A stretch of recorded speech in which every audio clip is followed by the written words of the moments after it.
UP विधानमंडल के शीतकालीन सत्र का समापन हो गया। 2 दिन ही ये सत्र चल पाया और विपक्ष कहीं ना कहीं सरकार पर चर्चा से भागने का आरोप लगा रहा है।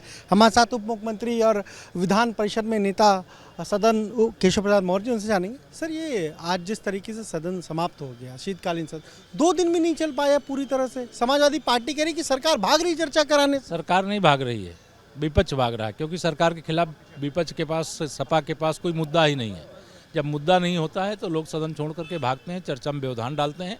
मुद्दा होता है तो सरकार के खिलाफ बोलते हैं, चर्चा होती है तो विपक्ष को लगता है कि विपक्ष अपनी रचनात्मक दायित्व का निर्वाह कर रहा है, लेकिन वो चर्चा से भागते हैं और चर्चा से भागने के कारण 3 दिन का सत्र बुलाया गया था और सारे जो महत्वपूर्ण काम हैं वो पूरे हो गए और काम पूरे होने के बाद आज सदन की कार्रवाई अनिश्चितकाल के लिए स्थगित की गई। लोकतंत्र के लिए काला दिन है। इतना कम 6.5 घंटे सदन केवल चला पूरे शीतकालीन सत्र में, ऐसा कभी हुआ नहीं।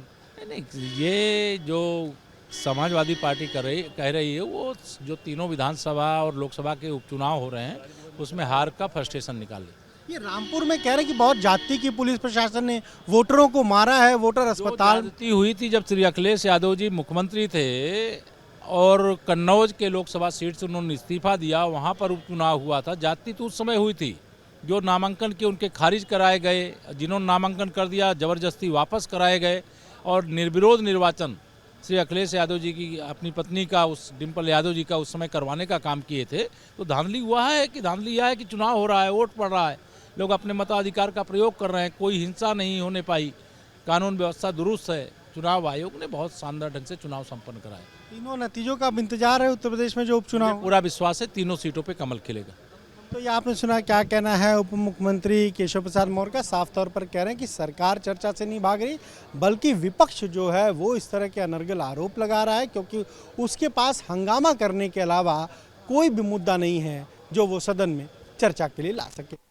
कैमरा प्रमोद के साथ अनुभव शुक्ला, एपी गंगा, लखनऊ।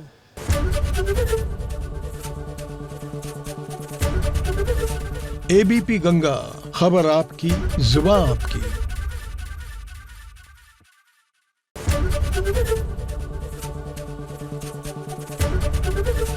एबीपी गंगा, खबर आपकी, जुबान आपकी।